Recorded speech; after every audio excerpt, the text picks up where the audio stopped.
Here's why I hate labels. Here's why I hate saying categorically that one way of executing a certain shot is better than the other, and just categorically saying this is how you have to do it. I'm going to pick one very, very specific example, and that would be the dreaded discussion of the ATP forehand versus the WTA forehand. Now, there are people out there that will tell you this is bad. I'm going to show you a picture of a junior who then happened to be one of the best players in the world, and he was breaking the plane back to Antarctica. So if Andre Agassi, in a certain stage of his development, needed a longer range of motion, and he was still able to make effective and consistent good contact, if anybody had messed with that forehand, can you imagine what it would have done to him? Yet we do that all the time, and I see it on YouTube all the time. You have to hit the ATP forehand, And now we're getting into, oh, now the next gen forehand is much better than this or this. And to my mind, that doesn't make sense. That's style. That is style. No matter whether you bring the forehand back like this, you bring it back here, or you do a pirouette.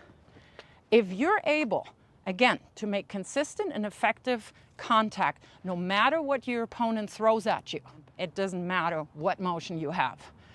The thing is, most forehands that are great forehands, or great backhands, or serves, have the same fundamentals within a certain range. So let's look at one example here. We are not teaching to bring the racket up that high on the take back. Yet, Ash Barty does it all the time. And who would have told her, hey, your forehand is wrong? Of course, nobody, unless you're not quite right in your mind. Nobody would have told her this is wrong. Didn't matter how high she took the racket back, she always got into a great contact point. And she had one of the best forehands in the world. So why mess with it if the result is great? You will end up, when you have a flaw in your whatever shot you have, you will end up not having good results. That is when you have to look at what the fundamentals are, and most likely you will find that something is wrong. And it could be, yes, that for a certain type of player, this take back is too long.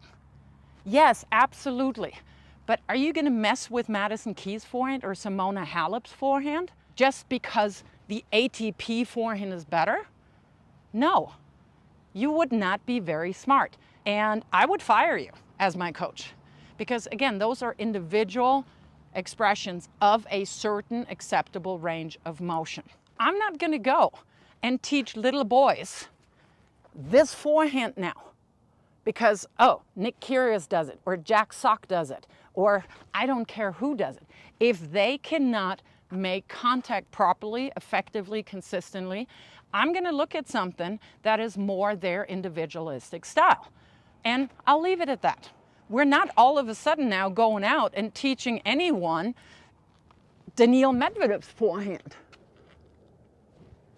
But whoever coached him was really smart not to change his forehand because, hey, he's the #1 in the world. I'm thinking it works pretty well for him. Now, another example why you do not want to force anyone into something that seems to be working for an individual at the time is an example from my own junior career. I got to be a little better, not quite yet taken off as a junior, in 1985, 1986. And guess who the hero was in Germany? Correct, Boris Becker. So guess what all the coaches did? No studies done, no biomechanics studies.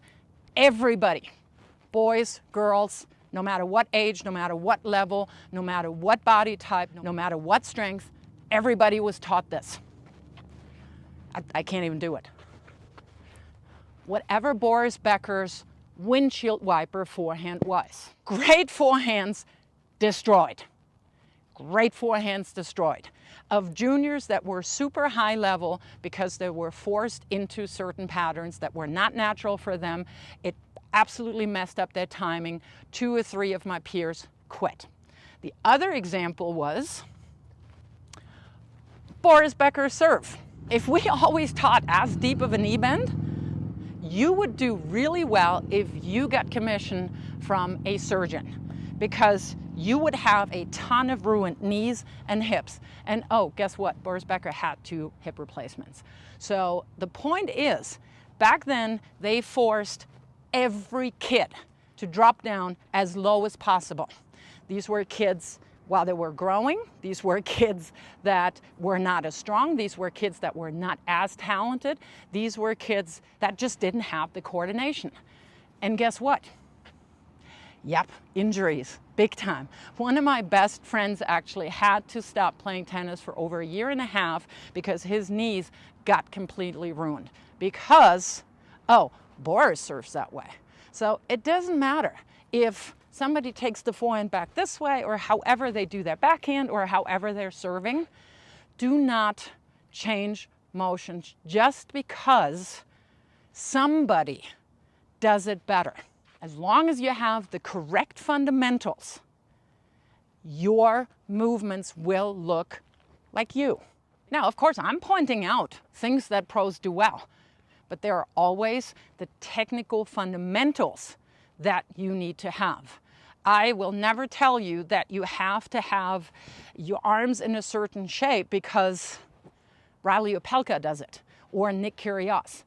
Now, of course, if you're going out there and you're trying to mimic a certain person, let's say Nick Kyrgios' serve, because it is rather individual, and you happen to hit all the fundamental check marks, sure, serve like Nick Kyrgios. Then Bob's your uncle. Great.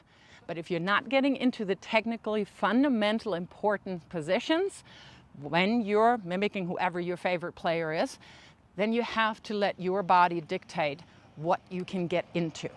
And make sure that you get into the fundamentally correct positions.